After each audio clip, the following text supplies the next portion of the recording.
A paz do Senhor Jesus, meus irmãos. Eu gostaria de deixar uma palavra de reflexão para todos, que se encontra no livro de Gênesis, capítulo de número 1. Na verdade, estaremos fazendo um estudo sistemático de cada capítulo desse livro. Os vídeos não serão longos, e se você quiser participar desse estudo, se inscreva no nosso canal e ative o sininho das notificações para que você seja informado pelo YouTube sempre que postarmos os próximos vídeos, amém? O livro de Gênesis, assim como todo o Pentateuco, né?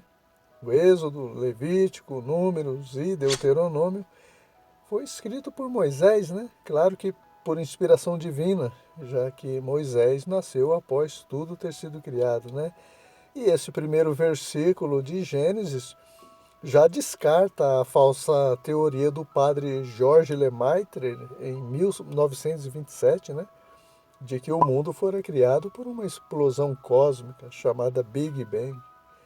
Impressionante, né?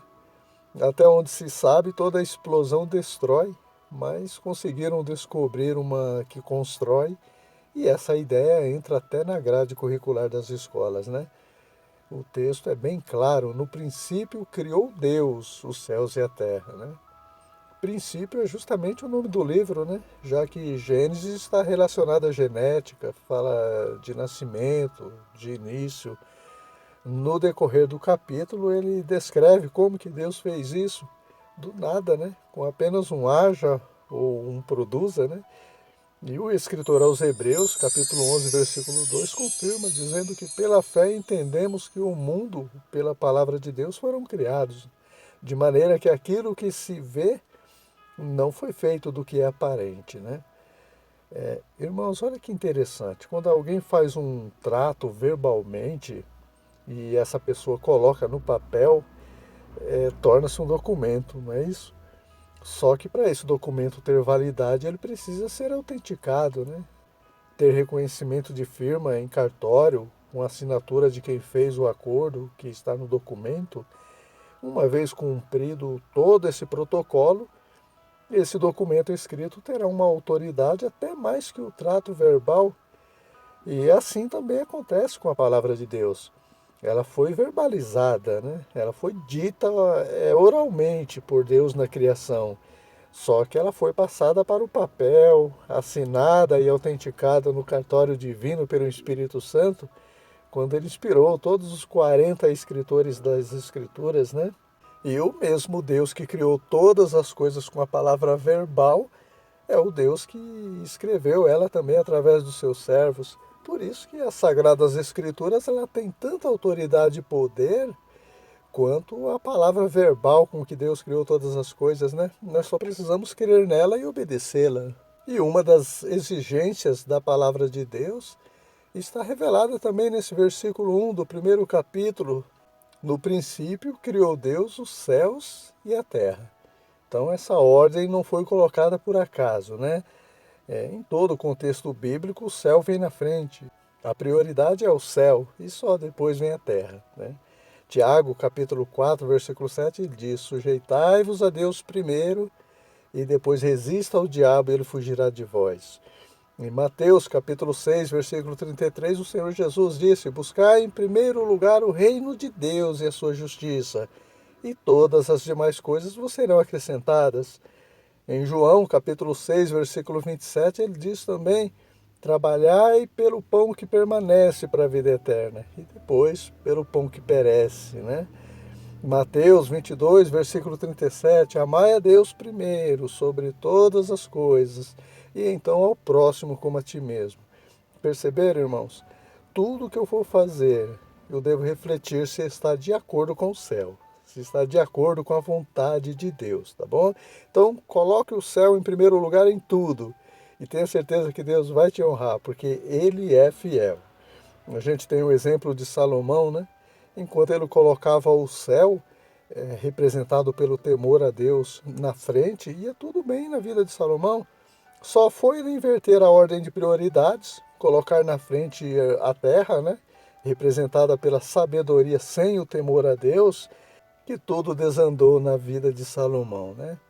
Irmãos, quando Jesus veio andando sobre o mar, um texto bem conhecido, a Bíblia diz que Jesus intentava passar adiante dos discípulos e só quando ele ficou na frente é que o mar e o vento se aquietaram, né? Então, meus irmãos, não tente resolver os problemas, as dificuldades do seu jeito. Deixa Jesus tomar a frente nas suas decisões, né? E ele faz isso por intermédio da sua palavra. O nome pelo qual ele se chama é a palavra de Deus, né? Irmãos, durante toda a leitura de todo esse capítulo 1, você vai perceber claramente que Deus vai preparando cada detalhe da criação antes de formar o homem, né? Como um pai que espera com expectativa o nascimento de um filho, preparando todo o enxoval para o filho que há de vir. E a reação de Deus quando cada elemento foi criado também mostra o quanto Deus nos valoriza, né? Os seres humanos acima de toda a criação. Irmãos, em tudo que Deus criava, a Bíblia diz que Deus via que era bom. Mas quando ele criou o ser humano, o texto diz que Deus viu que era tudo muito bom, né? Ou seja, o ser humano é para Deus a coroa de toda a criação. Então, talvez ninguém te valoriza, mas saiba que há um Deus que te criou, que te valoriza mais que tudo, né? E isso é o que importa, irmãos.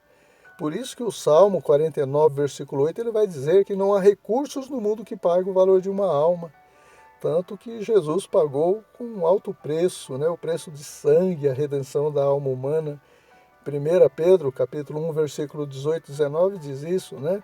Que não foi com coisas corruptíveis como prata e ouro que fomos comprados da nossa vã maneira de viver, mas com o precioso sangue de Cristo, como de um cordeiro imaculado e incontaminado. Outra observação importante é quando ele diz céus no plural e terra no singular, né? Isso mostra que existe apenas uma terra e mais de um céu. E mais precisamente três céus, né? De acordo com o contexto do Novo Testamento, onde Paulo diz em 2 Coríntios, capítulo 12, versículo 2, que foi arrebatado ao terceiro céu. Se ele foi arrebatado ao terceiro céu é porque existe mais dois céus, né? Não precisa ser nenhum expert para perceber isso, né? O primeiro seria espiritual, as regiões celestiais da maldade nos lugares celestiais, que Paulo se refere em Efésios 6,12. Isso diz respeito aos principados, às potestades, aos espíritos maus, né? Ou anjos decaídos.